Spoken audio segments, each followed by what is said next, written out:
Hey everyone, today we'll talk about rain. I'll give you my first impression on it. I'll talk about the graphic options a little bit and also show you some benchmarks that I did with the different graphic settings compared to a dry track, how it affects performance and stuff. Also, we'll do this today more like a conversational style video without crazy editing. Let me know if you like this kind of stuff, if we should do more of that in the future, or if you prefer the highly edited content, but I'd say we'll just go right into it. And I think absolutely the great thing that iRacing nailed here is the physics part. I mean, obviously I've never driven a race car in real life, especially not in the wet, but just how the car behaves and what lines you have to drive, it matches what you see in the broadcast of real races. So I think they did a really, really good job with that. It's not anymore just like do the same lines and you just have less grips. You actually have to drive different lines. If you brake on the rubbered line, for example, at Le Mans, like forget making the corner. If you just go slightly off the line and you can basically nearly use your dry braking point, I think they really, really did a great job on that. And it will definitely make endurance races way more enjoyable and exciting. I do think in the top splits and everything, like with skilled drivers, it will not be a big problem. But I also think that it will absolutely lead to carnage in lower splits because driving in the wet on iRacing is insanely difficult, at least on the GTP cars. LMP2 and GT3 is easier, but GTP I feel like I struggle a lot with it. Like touching the rubbered line and you're basically gone, or like driving over a puddle, stuff like that. It's really, really very, very, very difficult. I'd say like GTP on wet tires on a slightly wet track on iRacing is way more difficult than ACC on a flooded track while you're on slicks. So it's really, give it a try. I think it's great, but it is definitely a new challenge that everyone has to learn. Then another thing I think they did really, really well is optimization, performance. I was really worried. I mean, it does affect performance in some cases. I get drops of like 30 to 40% on this PC. We'll talk about the benchmarks in a second. But overall, I really was worried about performance, but I think it's not really a big problem. I also think they did a great job with this timeline editor for the weather. For example, you can really affect everything. You see the sessions here, qualifying. So let's, for example, say you want an absolutely flooded track in qualifying. You just put heavy rain like for 2 hours before the qualifying starts. And then you can set this to clear, and then you basically get a lot of water on the track, but the sun is shining and everything, so it will dry up. So I think this is really, really good. I'm not exactly sure if you can use the timeline editor, but still have like a random element. Like for example, if we want a chance of rain here, I don't know if you can somehow do that. Like for example, 60% chance of rain. That probably would be cool for hosted sessions where you want to give the chance of rain, but not like make it a guaranteed rain shower, you know. I think that would be nice. It might be possible, maybe I just don't know how, but I couldn't really find a way how to do it. But overall, I think this is probably the best way how to do the weather in any sim right now. Also, I think they did a good job on the graphics. If we hop into the game here a little bit. I mean, it's iRacing. iRacing never really was the prettiest game on the market. I mean, think about it. This game is from 2008. I think for that, it looks really good. But there's definitely, like, if you, for example, look at the rain in Automobilista 2, it looks better. But I think for iRacing standards, this is a really, really good implementation. Just looking at that here, I think the spray looks good. The puddles look good. Like, sometimes when there's a lot of elevation change, the reflections kind of have steps in it, especially noticeable, for example, at Portimao. The new track, which by the way is excellent. You should definitely go and buy that and have some fun on that track. I think it's also slightly noticeable here at the Nordschleife, but not as bad. But overall, I think graphically it looks great. But with that being said, let's talk about the things that I think are not so good. I prepared some timestamps here from my stream. Spray and the lack of a rain light. iRacing said they are working on improving the rain light, so this is something they are aware of, and that will be changed in the future. But as of now, look at the start of this race here.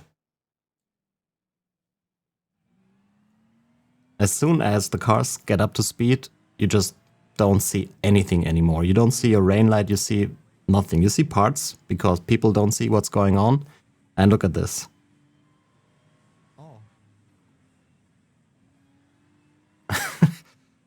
This will be a problem because without the rain light, it's just like impossible to see how close you are to a car. I typically have to look at the relative to see how close I get to the car. This needs to be changed as soon as possible, but I guess It's probably one of the higher priorities and will be fixed eventually. Then another thing, the wiper, I don't know, like the spray and the water on the windshield. I think it's way too little. Like when I drive in the rain in my real car and I don't turn on the wiper with a lot of spray, you just don't see anything. And on iRacing, I always think, like, look at this scene, like, you can drive perfectly fine. I typically forget to turn on the wiper because it just, like, look at the difference here. It's not a lot. I think they should maybe make the visibility a bit less if it's raining and you have the water on your windshield, because, I don't know, it just adds to immersion. Make this a bit worse. Also, by the way, if you don't want the drops on the windshield at all, you can set your shader quality to medium and then you will not get the drops on the windshield like at all. And the last thing I do not like, this scene here, for example, I think the transition from wet to dry is not done very well visually. I think it's really hard to tell where the track is still wet, where it's drier. I mean, if you look at this, you can, like, this is a little bit lighter here. So this is the drier line, but it also looks kind of dry, but the spray is still there. Also the spray, I think the spray is a little bit too, it's either there or not. It's like the intensity doesn't really change a lot. I feel like there's the spray you get from the middle from the car, and then there's the spray you get from the tires. And I feel like it's pretty much like an on-off switch and not like a gradient in between the settings, if that makes any sense. But nevertheless, I think that's not a big deal. But I struggle to see where I'm supposed to drive when the track dries up. Like if I just look at this, I wouldn't be able to say that the track is wet at all. But if you look at the spray, it is wet. And by the way, we are driving on slicks here, so it's a relatively dry track already. I mean, here you see the puddles at the side. That is a good indicator, but still, I would love to see a little better visual representation of the track state in those drying conditions. But yeah, that's my opinion on the rain. I think overall iRacing, for the very first implementation here, they really nailed it. It's by far the best implementation on the market. There's no other sim that really gives you that sensation of having a rubbered in line and that you need to drive off the line to actually make a corner and stuff like that. It will lead to a lot of carnage. It will be absolute pure chaos, I think, especially in the GTP class, because it is difficult to drive. But I personally love the challenge. I don't think I've ever had so much fun with iRacing than right now with experiencing the rain and learning how to drive in that. So overall, I think I would rate it like an 8.5 to 9 out of 10. If they can maybe improve the spray and the water on the windshield, stuff like that, that would be nice. And please, we definitely need the rain lights, because otherwise in heavy rain, or like even in normal rain, if it rains long enough, you just don't see the car ahead of you and you cannot tell how far you are, except if you look at the relative. But yeah, next I quickly want to talk about the graphic options for the rain. I mean, there's not a lot of stuff. If we go to the far chase view here and look for a section with a lot of puddles, maybe with one of the cars in the front. One little tip, if you are in the replay, if you go one frame back, you can basically remove the spray.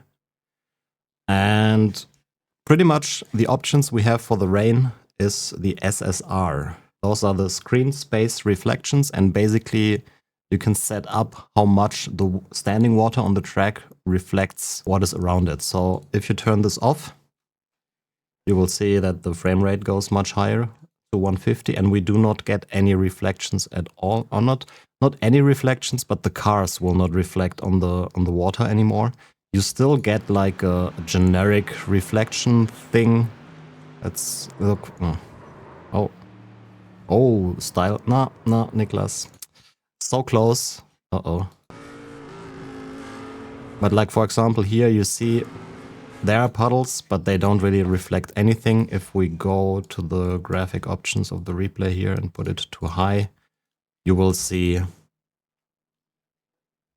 the reflections dynamically reacting to the environment depending on the camera position. I think it looks relatively realistic.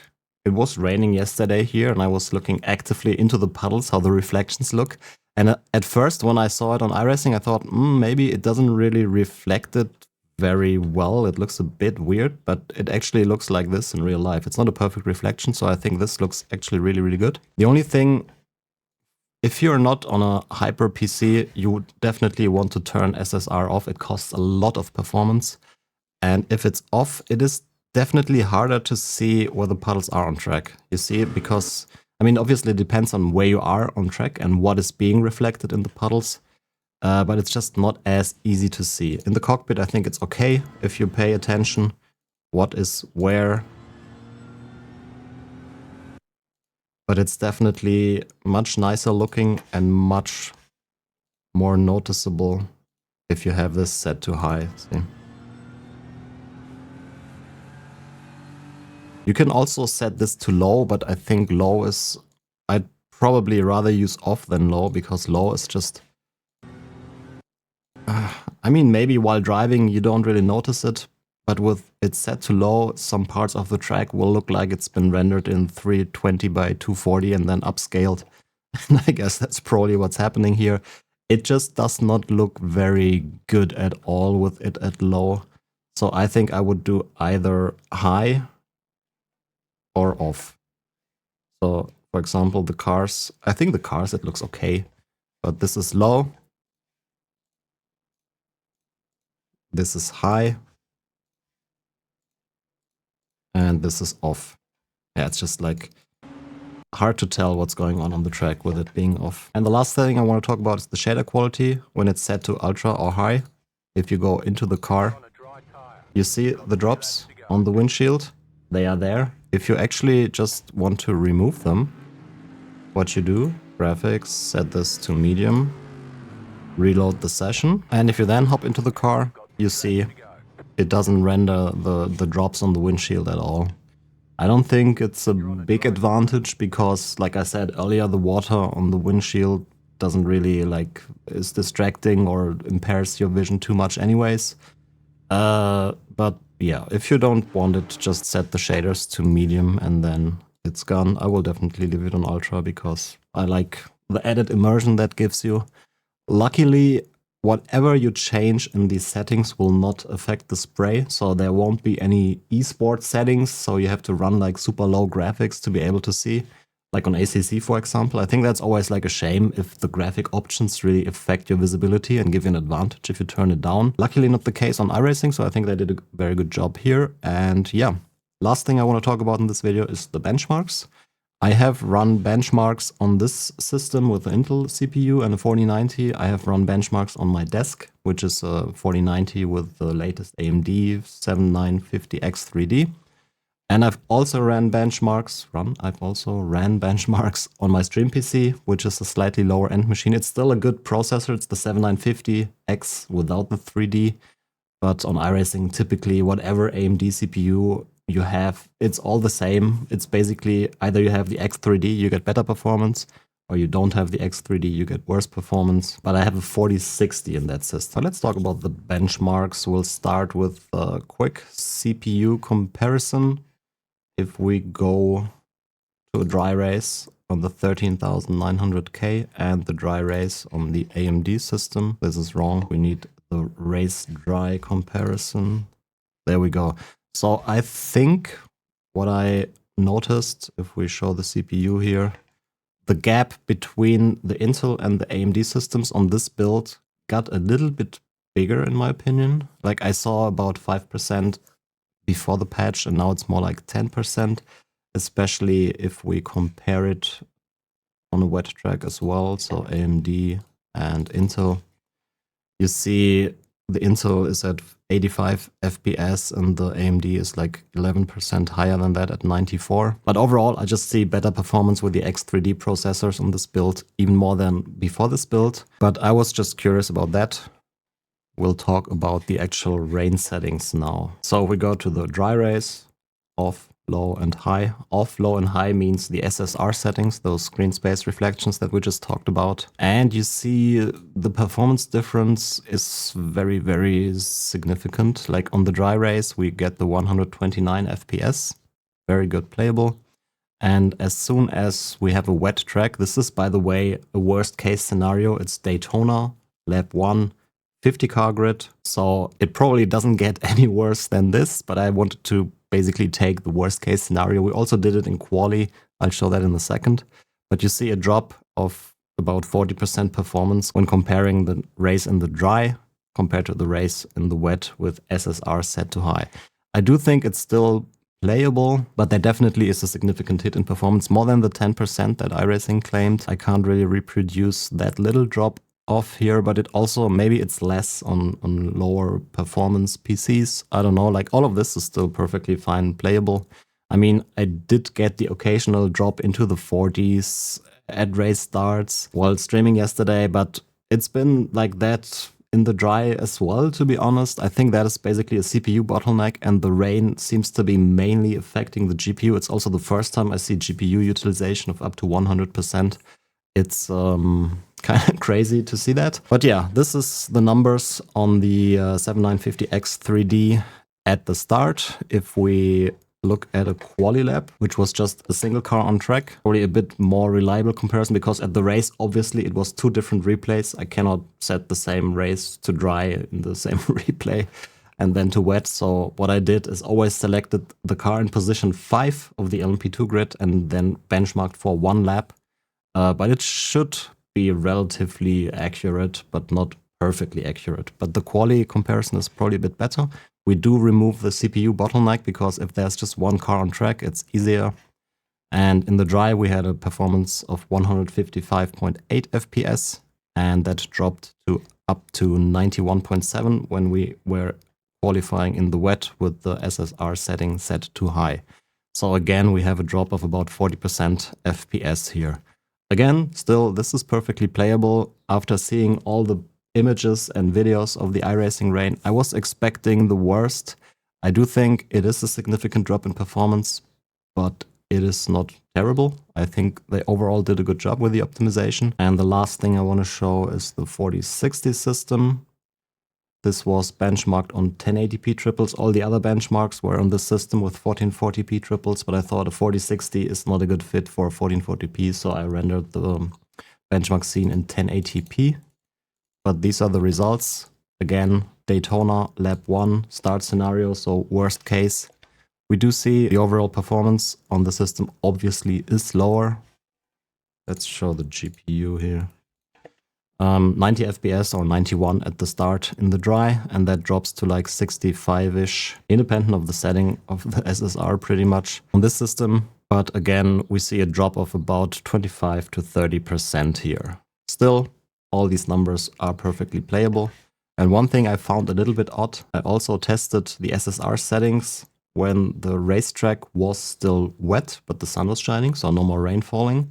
And then I got these results, which kind of makes no sense. Like, I got the highest frame rates when the setting was set to high, and then off, and then low. But the results are so close. I guess we are just like in some sort of CPU bottleneck here, so yeah. But anyways, that's pretty much it for the video. These are my findings. I hope you found it helpful. If you have any questions or comments, leave them in the comment section down below.